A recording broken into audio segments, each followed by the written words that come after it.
So imagine this. Imagine business is like a big, intense game. Everyone wants to win, right? You gotta be smart. You have to be quick. You always have to be thinking a few steps ahead. And that's where strategy comes in. It's like your superpower, helping you to make moves that leave the other players going and asking, how do they do that? My name is Ava Tech, your host for IwA.ai, Innovate with Authenticity. And at Ava Tech Management Consulting, we're really be here to help your business to grow and succeed in the modern world using modern technology like AI. We use our wide range of skills and latest tool to make business run better, to increase your sales and keep your customers and employees happy. We're not just advisors. We're here long-term partner with you. We really roll up our sleeves and we want to make sure that technology works well with your team for lasting success and a more sustainable business. So I am going to introduce you to Jennifer Riggins. She is a wonderful human being. She is a journalist in the tech world, but what she focused on is the cultural impact on technology. She's acting as a translator of complex tech concepts to a wider audience. So enjoy her conversations very much. But in this short summary, I'm going to tell you what Jennifer and I talk about and what are some of the insights that we take away with. The first thing is the challenge of communication. Whether you're in tech or not in tech, is the same. There's a big gap between technology and business sectors, and the important role for better communication to understand even how costly engineering process in companies could be is super important. The second thing, in honor of the International Women's Day, we talk about empowering diverse voice. Jennifer really highlights the lack of diversity in tech, particularly the low representation of women and people from minorities groups. She advocates for bringing diverse perspective into tech creation for better and more inclusive products. It makes sense, right? Because if you think about diverse team, and even my own experience working with people from over 90 countries, that's the very first time, it was very difficult because we have all different cultures. But later on, when we become strong, we become unbreakable. We could call each other late at night and become more than just a team. We're really a diverse and really a strong team. Then the third thing we're talking about is how it's really about digital transformations. The conversation we're talking about, how do we adapt strategically in the rapid changing tech landscape? And that requires strategic leadership. And that's where we come in as your partner. It's so important to think about strategic planning. There's a lot of companies now, if you think about it, 55% companies are trying to employ somewhat AI capacity in the next 12 months. And 20% have already deployed AI in some capacity. But 70% of organizations fail in digital transformation and technology transformation. Why? Because there's a lack of the right strategies. This is why it's so important to have the right strategy come first and having the right partner with you.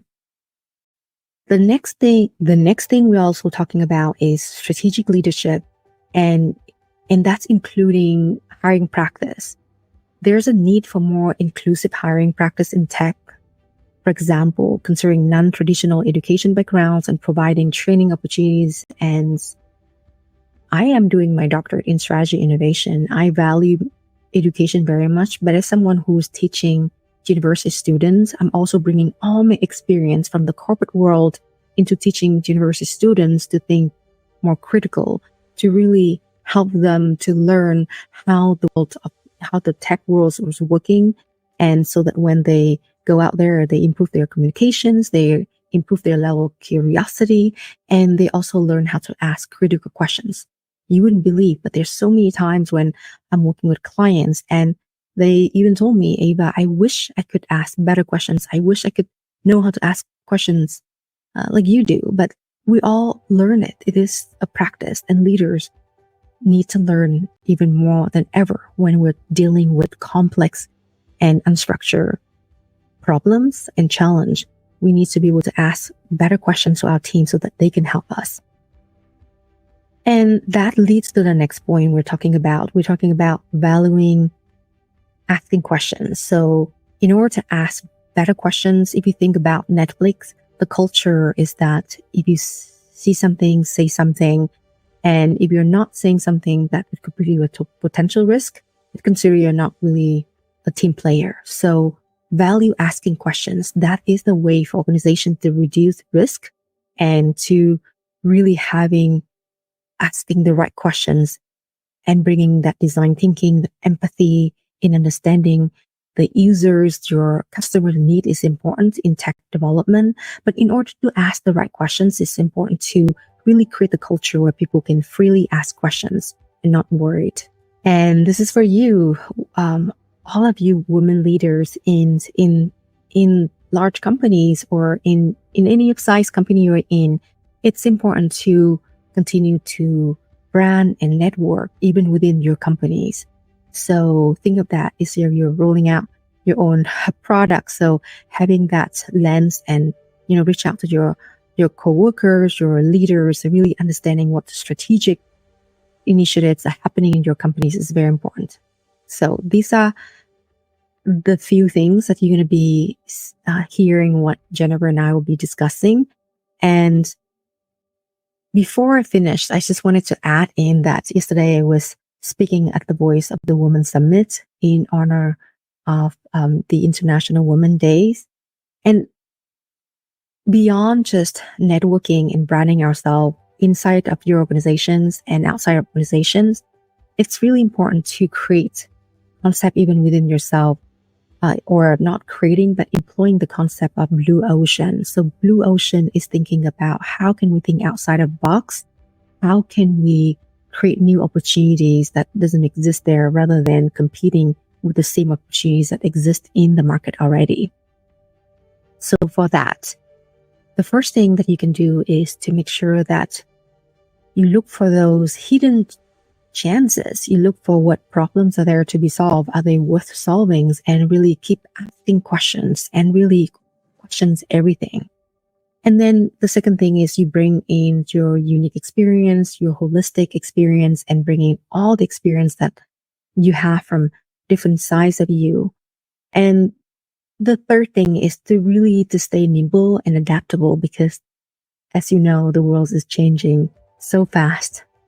And that's it I have for now. And thank you for listening. You know, now I'm going to transition the conversation to the discussion between me and Jennifer. So please welcome Jennifer. She is a wonderful human being and a fantastic journalist, and she really shared candidly.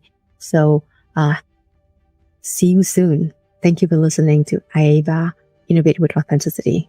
Riggins, did I pronounce your last name correctly? Yes, thank you for asking. Yes. Yeah, I tried to practice beforehand, but I just want to make sure when we get the calls to get it correctly. So welcome to the show again. This is Ava, your host for IwA, Innovate with Authenticity. And I'm so excited to have a conversation with our special guest today, Jennifer Riggins. And she is an influential author in tech, in AI, process improvement, all of these above. So, I couldn't be happier to have you here today. Jennifer, welcome to the show. Thanks for having me, Ava. So share with me a little bit first, Jennifer, how did you get to be so passionate about doing what you're doing right now, and share with all of us what you're doing? Okay. Well, I'm a tech journalist and I am not technical at all. I focus on the cultural impact of technology and what technology has accomplished. And being that technology is in our bodies, in our homes, in our cars, in our jobs, technology should be understood by everyone because everyone's using it. So I hope I act as a sort of translator in these often complex topics in helping to make it better. And a lot of the work I do is what they call the chasm between technology and business, where especially because engineering is a very expensive cost center, business is wondering what's going on in there because they're usually the highest paid people in the company, especially if you're not a tech company, but especially if you are a tech company as well. And so business is trying to understand what engineering is doing, and engineering is not great at talking to business. So they need to know what's happening, because otherwise we have these blanket cuts of staff that isn't strategic but very short-sighted in terms of business. So yeah, it's a fun job. Yeah, It's really good. you just hit on the big pain point, and this is what I experience in the world of tech too. But what you just mentioned has so many interesting things in it. You mentioned, Jennifer, that you are not um, techie, like it's somewhere along the line, right? But you're an influential tech journalist out there. How did that happen? Share with me first, and share with our everyone's listening here first. I think it's just being a good journalist and being able to ask the right questions and then explain it. And I think because I don't code, I've never coded, it allows me to ask more questions. Maybe my interviews take longer, I don't know, but I make sure that things are explained well and I understand them in a way that then I can explain them to the common person, whatever that may be. But it affects everyone, so it's really good. And I've been doing it for, I think, 13 years now. Hmm. And that's fantastic. That's also make me wanted to say that all of us we're in tech. We're working directly with tech in some capacity, because that's how the world is, right? Like we're working in cross-functional world. But what impressed me about you is that uh, you saw a pain point, and you also a woman in tech, a journalist, and you take a stand of let's just do it. You didn't say that word, but let's just do it. I don't have to be the coders. I don't have to be um, directly key, doing the keywords like keyboarding, the coding, but you're definitely making a difference in the tech world. So how did that happen? I'm going to ask again, like what started you on I don't this? know that I'm an influencer of making a difference, but I think what I do have is a very good network, and I'm very good at introducing people, so that helps give new voices. I try to, though it is a habit that constantly needs conditioning, to highlight different voices and perspective in technology, because the tech industry is deeply global north dominated, deeply male dominated, specifically white male dominated. And Mhm. that gets even significantly worse when we're talking about the open source world, which is like 4% women, maybe Yeah. 2% of contributors are from Africa, which is, I think, 17, 18, 19% of the population, and could probably most benefit from free and open software. It's just, there's a lot of issues, but I believe all tides rise. So we need to let more people get involved in creating our future. Also, because otherwise things get built wrong. Like when Apple first released their health app, and they forgot to include a period tracker, which just shows you how male that room was, how cisgendered male that room was, that they didn't consider period a part of, like, an essential part of healthcare and health. Hmm. Yes. So you mentioned there male dominated. How I can relate. But you also talk about there's a lot of things happened in the tech world, and it's like 4%, of audience of, like, no, 4% of women's. Yeah, Uh, it's about 22 to 24% of the whole tech workforce, or what are in the IT industry, are women, but then 69% of layoffs last year were women. So I imagine that number's dropped a bit.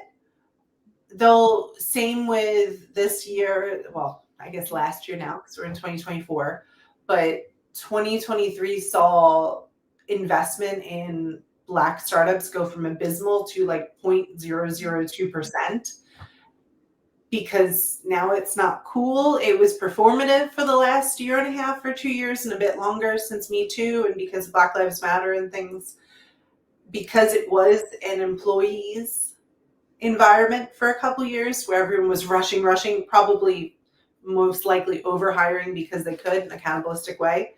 They were focused on diversity, and because of people like Elon Musk or DHH, it's not cool anymore. It's okay to not be performative. So between not caring about diversity, equity, inclusion, accessibility in tech, and the idea that last hired, first fired, if you were doing better, we're seeing a disproportionate pain in the tech Yes. layoffs.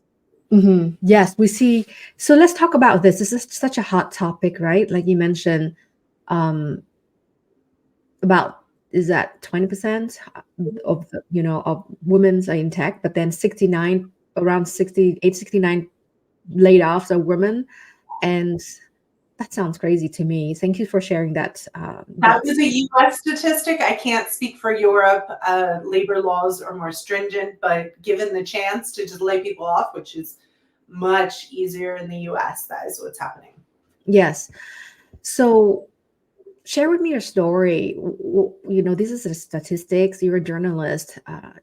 Share with me your story. What would be like? What was the craziest thing you have seen, or the story you have seen in regard to this statistics, or what stories that tell a story to illustrate like the data that you've seen in regard to this statistics?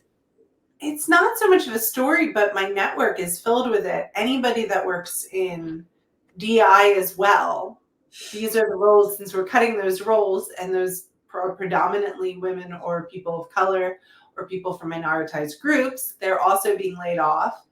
Accessibility, no longer interesting, which is very silly because accessibility also is a deep rooted thing for Google. So they definitely value that. There's just a lot of that. I think probably the most shocking thing I saw this year, that wasn't shocking at all because I roll my eyes at, but Levi's released, like the jeans company, released that they were to increase diversity. They were using AI models, as in, I don't mean like LLMs. Well, they're trained by LLMs and are clearly biased, but they are legitimately using AI generated fashion models to increase the diversity in their advertising. And they thought this was a good idea. But what that tells me is, first of all, you are training on the backs of Black and brown, especially women, labor, and you're not paying these Black and brown models, these people, to actually do it. It also says that your jeans don't fit those body types because you probably can't find Black and brown models that fit the very straight-legged of Levi or however it is. It's probably also fat phobic, all these things, but it was just shocking to me that they think that was a way to deal with diversity, was to use AI as a shortcut. It wasn't shocking they did it. It was shocking that they thought it was good enough to be honest and open about it, at least, instead of, similarly this year, I can't remember the event because the event's been canceled, but they found out like this massive technical event was using fake women profiles to pretend they had female speakers, and they didn't. So there's just this performative nature that still hasn't changed, but it's not getting to the point that to make a good product that gets more users, it's just good business to have a diverse group of people involved in ideating and building that product. Yeah. So you know a lot about this area. You're a journalist, but I assume you're in tech. also you're working in tech at some point in your past. What was the biggest challenge you have to overcome now that I'm hearing what Very you're saying? lucky. I think time is my biggest challenge in figuring out how to scale as a freelancer. But I think I've just been in the right place at the right time for certain things. And of course, I have my privilege of having I enjoyed it, but fairly useless university degree in political science, not having an extreme amount of debt. I do come from privilege. I'm a white woman, but I've just been fairly lucky. I haven't hit a lot of those direct roadblocks. I do realize time and again I am getting paid less than men. And so in the last year, I've been asking you can't really do anything about it with current clients and current customers because you just drop them. I guess it's really hard, especially in this economic climate, to raise rates. But for new customers, I've been asking directly when they ask Mhm. me, what do you charge? I say quite simply, well, we know women in general and women in tech are paid significantly less and we undercharge. So I'd rather ask, what did you last pay a white man? And it's been a very successful tactic. So I don't think I've been held back by anything but like financially. I live in London, which is wildly expensive, and Mhm. my own life choices sometimes, but it's hard to scale. Like last year, I did 72 bylined articles. That's not including all the articles or things I did under other people's ghostwriting, client work, things like that. That's 72 articles that I wrote, which means at least 200 interviews and stuff. And I still am not have savings or a retirement plan because I live in London. So Mhm. that's choices based on more choosing to have the freedom as a working parent, choosing to be able to make my own schedule, and where I live are somewhat choices, but it is, I think, just harder to scale when it Mhm. is one brand and your brain is your proprietary. So Yeah. that's difficult, but also I recognize that I'm starting to learn how underpaid I am at some places. Mhm.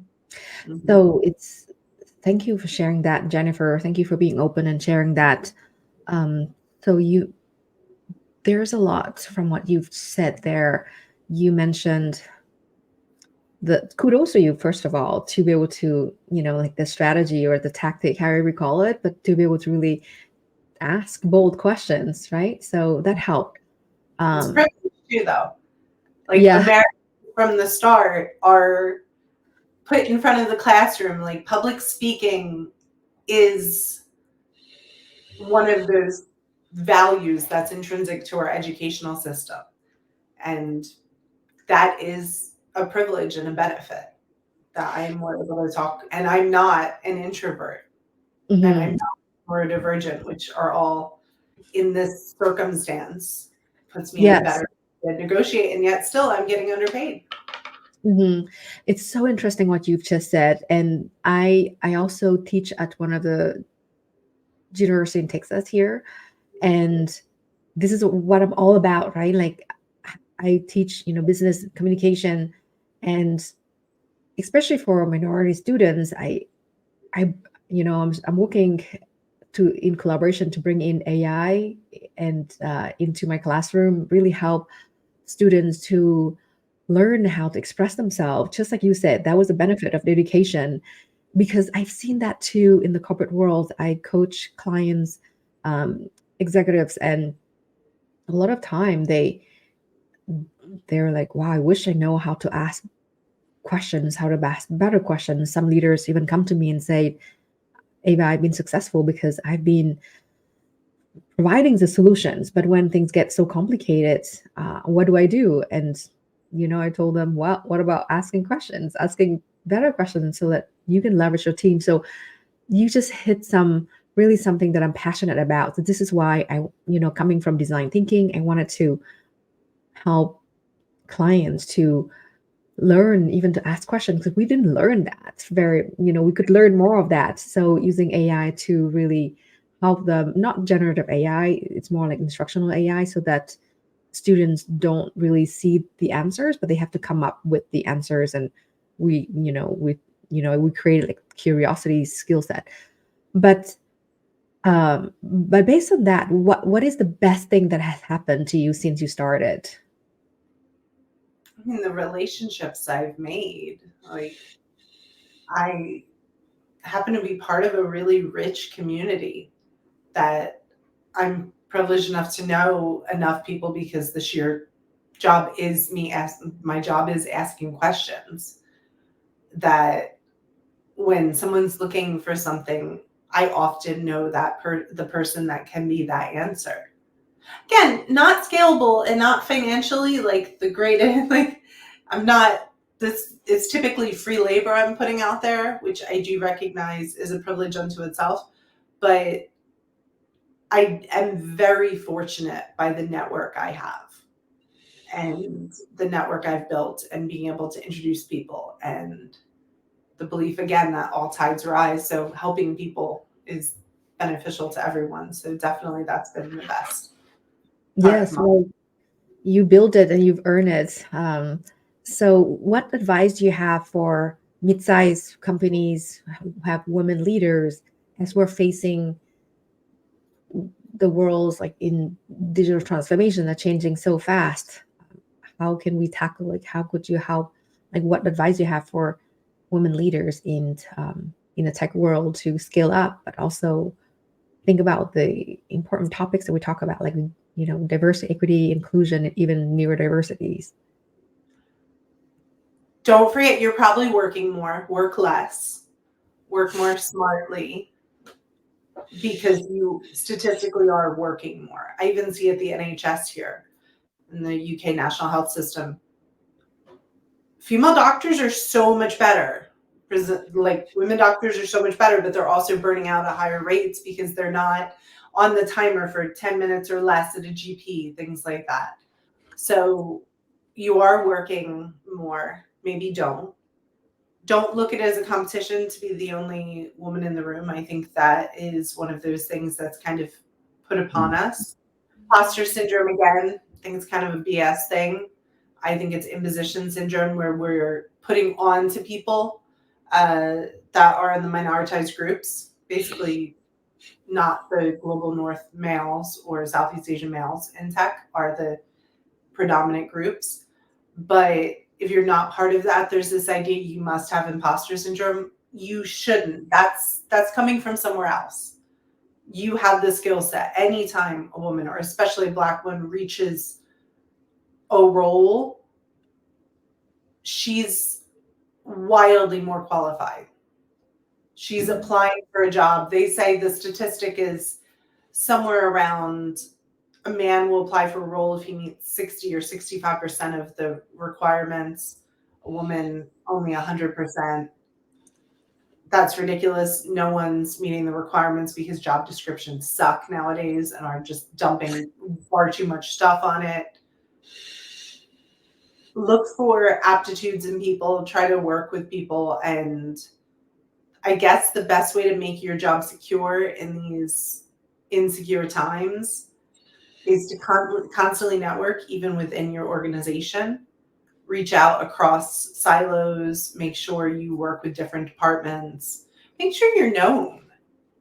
Like, you kind of have to be. You're branding your social media manager. I heard a Vibe Check, the podcast, the other day. Like, everyone kind of has to be a social media influencer of themselves, or they're not going to keep a job or get the next job.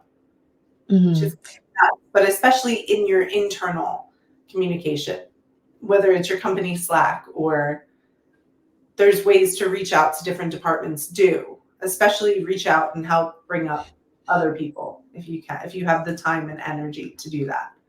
Mm-hmm. You're not the only one, because it's very isolating. Mm-hmm. You just touch on so many important topics there, how isolating, in the world of tech. After COVID, everything is moving. A lot of companies are moving toward at least hybrid or even That's not 100%. isolating. That's inclusive. that's companies actually doing the right thing to be inclusive. That you're much more likely to have a retain and have a more productive, diverse workforce if they are given the ability to live and work wherever they want. So I don't think that's isolating. I think the right companies understand being remote first is the only sustainable way. So you do asynchronous communication. You expect people to work when they are individually most productive. So if someone works best in the mornings and late at night, cool, whatever, if they're getting the stuff done. The average creative worker can't be productive for more than 6 hours a day.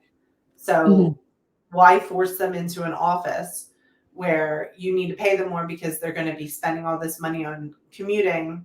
They're going to be more stressed. It's bad for the environment. It's just not necessary. So I don't think it's isolating in this world today. And there will be some that want an office or want to work in the office, or maybe they want, like me, I have a co-working space, and maybe companies should support that. But I don't think people are isolated because of working from home. I think they're more productive and feel better at their work usually. So I so appreciate you mentioned that, Jennifer. It is true in the aspect of giving people the freedom and having that synchronizing way of communication. One more thing I wanted to mention is, yes, ideally that is the way to go. However, what do you think of this? Because working virtual, if companies doing everything they can to not just giving the chance for people to work virtually, but also giving a chance for people to bond together virtually, that would be, to me, that would be a true inclusive, because company could, sometimes companies have metrics, you have to hire a certain amount of percentage of, minorities, for example, but don't think that's legal anymore. I think that's actually banned in the US and things like that. They don't. Quotas are not a thing. Quotas are a myth. And no one's hitting those quotas anyway. It's a problem. We know the only true facts are that more diverse teams are more innovative, and those tend to be more productive companies. Absolutely. Allowing people to work where they feel most comfortable allows them to be more productive. Happier workers, we know, it's proven time and time again, are more productive. These are the facts. Quota systems and all is just like neocon marketing, but that's not happening.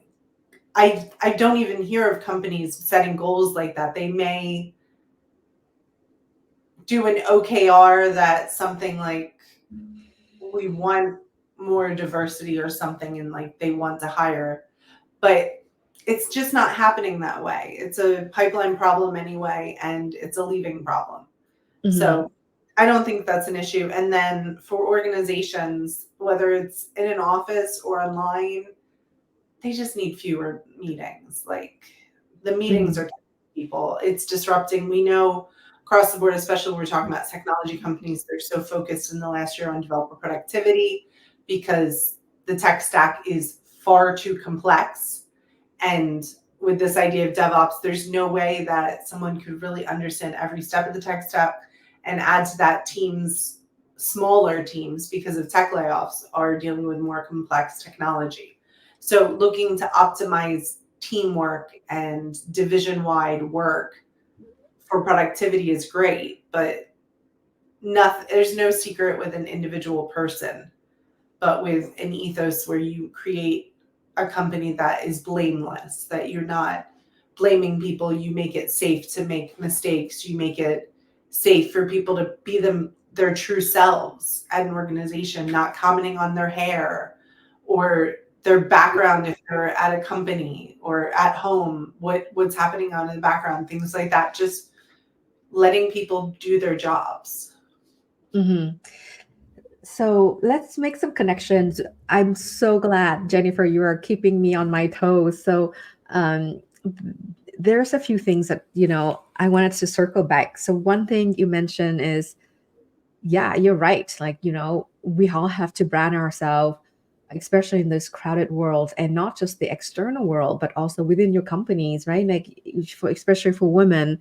And so, Slack channels, it's just, it's almost feel like we have to run our brand ourselves as like running a new product, like product marketing. So that's one thing. And the second thing we talk about is working in the virtual world. And I absolutely see where you're coming from. That's right. Like, we don't want to have meetings in the sake of having meeting, but with what altogether we're talking about the ability to, now we have to go out there even within our companies to brand ourselves, to market ourselves, but at the same time we don't have a lot of meetings. What have you seen that help to improve that true, diversity, equity, and inclusion, considering all this factor we just talked about? Hire more diverse people, like be intentional about what you're looking for. One of the big barriers, artificial barriers in tech, is this need for a university degree. University degrees in IT are not very practical. They're very like you're learning to make greenfield new things, etc. And most of the time, especially your first 5 years in tech, you're not going to build anything new. You're dealing with an old system that you need to see what's wrong, and that's even more of a skill set needed in the time of AI, when like ChatGPT's code's wrong 52% of the time, but looks very convincing because it was designed by a tech bro, and it's a tech bro that thinks it's right. And you need people that bring different perspectives to understand things. Should we be making this? Should we be putting it out there? What is the worst way this can be used? Or like Apple did 10 years ago with the health app. They literally only had dudes on their staff. So they built and released an entire health platform across iPhones that was not for considered women at all. So it just, be more inclusive about your hiring. So be welcoming that people can work for you without a university degree. Not everyone can take on that type of debt. Welcome boot camps that are not abusive and taking money, because there is that out there too. Welcome experience in open source. Welcome people as we move more to the AI space.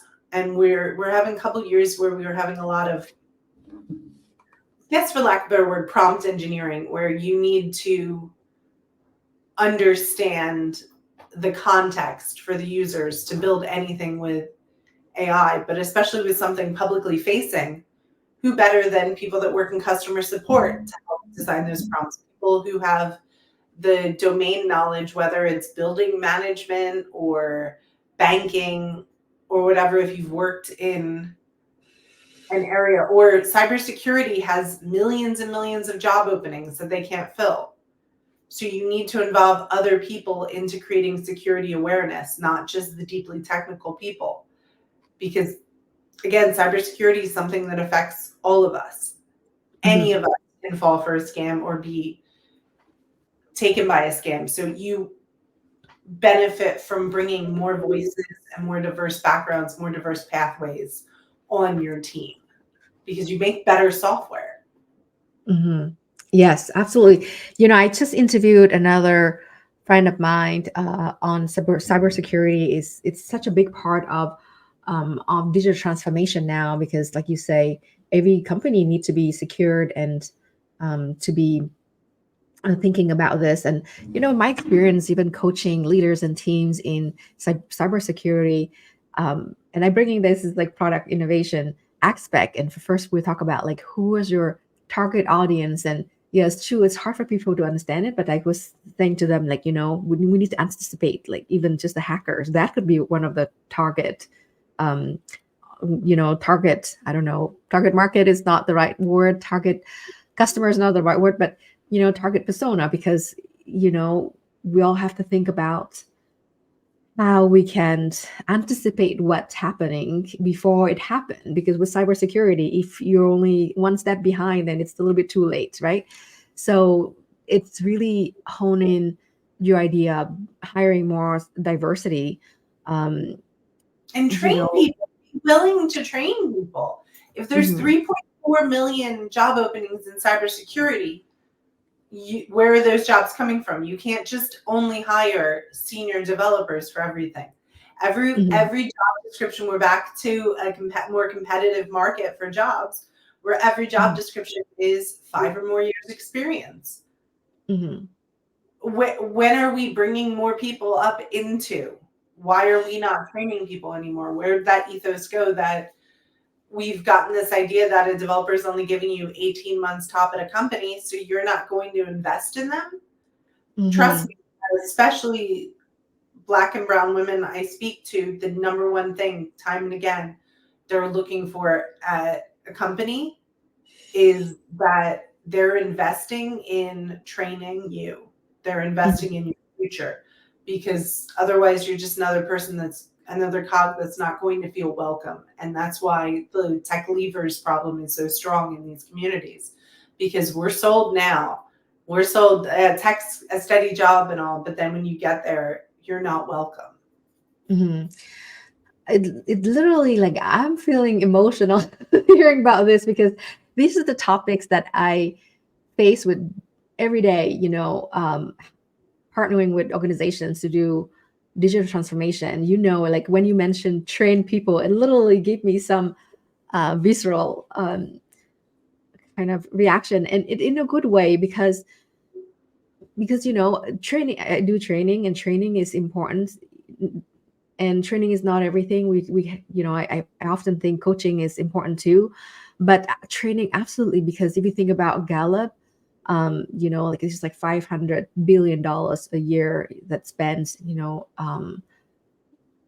in like employees burnout, and every time companies have to rehire, the cost is even more. Things like, with employee disengagement, is like the cost is about 34% or something, and the higher up people that that company lose, the higher the cost to recruit the same position. So train people, like, that's definitely something that I wholeheartedly, because and that's bring to, even this is why I wanted to carve out my time and to teach, because I feel like we need to get the future ready for even the future generation from now. Like, we train, like, practical training. So when you mention degree, yes, like, if it's just based on theory, it's not really. I mean, at some point when I do read theory, and it's helpful in my job, because the world's changing so fast, but it has to couple with something practical. So, I have to couple, with the ability to test and to let the students to learn in a practical way, because then they really gain the real world experience. So in my teaching right now, I bring in all the corporate things, in, like, for example, setting a team agreement. How do you really communicate? How do you really do that authentically with one another? How do you show up when things get difficult? You didn't really talk about this, but it's almost like prompt me to talk about this. So how do, you mentioned minority women's or diversity women in tech specifically.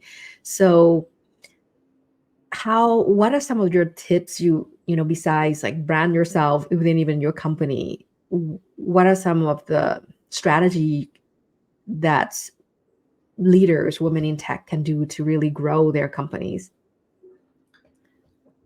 I think it's really important to have a byline. I think it's very important to write under your name. Don't give ghostwriting is something that women do a lot, and we are watering another man's garden. Literally, we're creating the thought leadership for them. Post even on LinkedIn, continue networking constantly, give back to the communities when you have time, but definitely focus on yourself, work on yourself, and give talks, speak up, things like that. But also, we're going through a change right now. It's going to be about 2 years, I think, until we really see extreme benefit from AI. And we're going to have some rocky times from a security standpoint too. But the the qualities that are going to be there that are going to keep you standing are empathy, ability to talk across. So not just talk the business or the tech, but both. The ability to bring people together, the ability to talk to the customer, to understand their needs, the domain experts, the ability to question and understand where things are wrong. Because that's kind of the problem. Because if we have this next generation of engineers coming up and they're too reliant on ChatGPT or Copilot, things like that, we found where the wins are for those really senior developers that have been doing this for years and just need to brush up on something. They can tell if something's wrong or not. But just automatically trusting into these tools, maybe in 2 years they'll be better, but we need people that are questioning all the time. Is this right or not? And we need then environments that are safe for them to speak up. Because even Kelly Hightower, who just retired from Google, was talking about how we get in this weird trope where we have an idea, but we can't share that idea. We can't share that solution until we make a slide deck and we request to be on someone's calendar. But instead you create like a constant open innovation ideation. It's just better for everyone and makes for more sustainable business and organization. Yeah, it is like music to my ears, Jennifer. Like, I don't need to say anymore. Thank you for so much for bringing that. This is exactly what I'm passionate about. Besides, scaling up my business, I want to give back to the community, teach university students, and help them ready to get that empathy skills. You Because get paid for these things. I'm not saying give back things for free. oh Like, yes, absolutely. it's okay to be paid for things. Like, this is not. I don't know where the world is that we're not doing that anymore. Where we Absolutely. can already do the 4 times the amount of unpaid labor. Don't do Mm, more unpaid labor. But also, as an organization, don't hypervalue things like open source contributions. Don't hypervalue volunteer work. It's not work then, mhm. it's volunteer. So And understand that- the, yeah. yeah. Yeah, it's Look like at another music to my ear, Jennifer, because I'm trained as a consultant. I'm working as a coach, business coach, and I'm helping companies to improve processes. But the first thing we need to know is our time is valuable. There's one thing that never going to come back is time. We can earn the money again. We can earn a lot more. Uh, we can do a lot of things again. We make mistakes, but one thing that I've noticed is time. Time is so valuable, and when it's gone, and it will never come back. So let's use that time wisely. Invest in yourself, like you say, and companies invest in diversity, in women. That's one way of scale up, and that's why having a business coach is very um, it's beneficial, because then someone can bring in all the skill set, the coaching, the training, the consulting, and really develop this unique solution for them. So what is the best piece of advice anyone have ever given you, Jennifer? embarrassingly, I can't think of anything. Sorry. Um, no, but I Well, would just say always ask questions and always ask questions. Absolutely. You have a lot to offer the world. You have given so much today. If you were to do this all over again, what is the first thing you would do, Jennifer? I don't know. I believe we ended up where we are because of all these things. So if you change something, everything could be different in your lives. Every single thing you've done has led you to that point. So I don't foresee changing things. Maybe I would save more money or something. I don't know. Or be less. I just don't. I believe even the mistakes you've made have led you on a path. And if you're happy where you are, otherwise make a change. Yeah. Yes, even the mistake you made led to where you are. So you're exactly where the right place where you are right now. So thank you, Jennifer. Any last word No, to all that's of it. us? If anyone wants to connect, I'm very active on LinkedIn. That's how Eva found me. So I'm always happy to connect and yeah, and learn from other people. Well, thank you so much, Jennifer. If you're listening to this, reach out to Jennifer on LinkedIn. She is passionate. She's advocating for you and for diversity. And it's wonderful to have this conversation with you, Jennifer. And thank you so much for your time today. You're listening to IwA, Innovate with Authenticity. This is Ava Tech, and see you next time. Remember to comment and give me any other thoughts. Thank you again. See you next time. Bye. Bye. Thank you. Bye.